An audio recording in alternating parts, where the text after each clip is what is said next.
Morning, this is Doc with Dr. Patrick Live, and today we're going to talk about marijuana, cannabis. You know, if you do the research and you really study what all is going on about cannabis, there's a lot of controversy, right? There's people that swear by it, there's people that say it doesn't help at all. And in the midst of all of it, there's this confusion because some states are legalizing it and some states are saying, hey, you can't do it. And on the federal level, it's still against the law, right? And so you'll have states that allow medical marijuana or even just free marijuana, right? And then on the federal level, right, they're still prohibiting it. And so there's a lot of debate with the FDA and, trying to get them, the federal government, to lower the classification so that more research can be done. So what is clear, though, is that in our culture today, a lot of people use cannabis and they'll swear by it. They'll say it makes them do this or this or this, right? And so there are some things that we know for sure it does do, right? It does change some part of the way your brain functions, right? It kind of activates all kinds of receptors along the brain. There is some really good research that says if you're having certain kind of pain, right, it definitely can help. There's research that says if you're struggling with post-traumatic stress disorder, right, PTSD, that taking the marijuana definitely helps with processing and sleeping through some of that, because basically what marijuana does is you have to imagine like the gray matter of your brain is like the storage cabinets, right, all the storage space. So you have all these memories. When trauma happens, right, which is what PTSD is connected to, that trauma gets spread out throughout your brain, and then it kind of gets reactivated from time to time, and you re-experience it, right? You smell it, you taste it, you're back in that moment.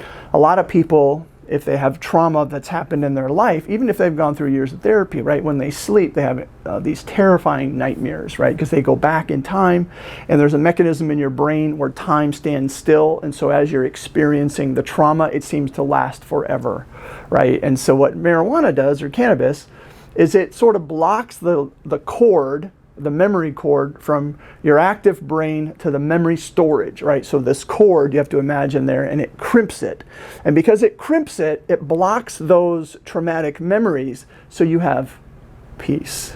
Now, you have to stay in the influence, under the influence, right, for that to be blocked, and that's where part of the issue is, because once it leaves your system, it opens back up, and then everything rushes back in.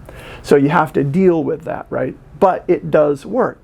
There's people with chronic pain that swear by cannabis that it helps. We know that there's an aspect of cannabis, whether it's the CBD oil or the THC itself, that helps with seizures and epilepsy and that type of stuff. So there is research that says it makes a difference. Now, in the research that I tried to study, there doesn't seem to be a lot of correlation for helping with anxiety, probably because marijuana is a hallucinogen at its core, so it can make anxiety worse, it can make depression worse, right? And so you have to be careful that you're taking it for the right reason. A lot of people just want to take it and they think it's a cure-all, but it isn't, right? And so you really have to be careful. So I'm not saying you should, I'm not saying you shouldn't. What I'm saying is you should understand.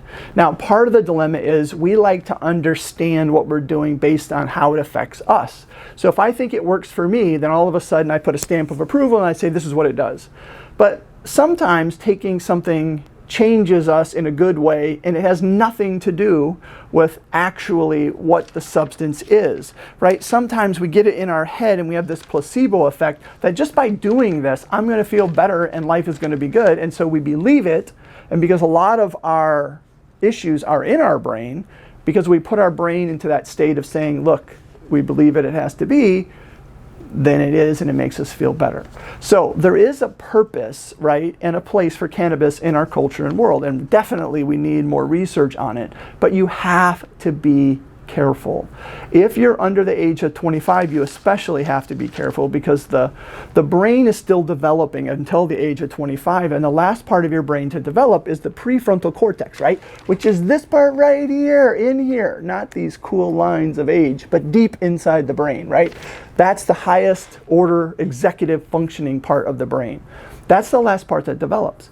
So if we use cannabis, it doesn't matter in what quantity, before then, it affects the development of the brain. So if we use it as a kid, use it as a teen, young adult, typically we're going to be more reactive. Our impulse control is going to be off. Our ability to say no, because there's like a neurological break that kind of gets affected in here, so that we have more impulse problems, and our attention definitely is going to be affected, because the whole theory of ADHD, or ADD, attention deficit disorder, right, is that the filter in the prefrontal cortex gets distorted, and so you can't focus. Well, you know, cannabis is going to affect that development of that filter. So yeah, you're going to develop ADD or even ADHD. So you have to be careful, right? So if your brain is pliable like that, you really can't use it. No matter what, it's not going to help, right? It's going to do more damage than it is going to help. After that, it's a different issue, right? Because there is a lot of research that says it can make a difference. We hope that there will be more research. So this is not pro or con cannabis. You just need to understand what you're doing. So look, if you think this video could help somebody, you know, like it, pass it on, give it to someone so they can kind of get some information. But more than anything, remember, together we can change the world and be an encourager to anyone and everyone you meet. Peace. That's more, not really peace. This is peace. Doc out.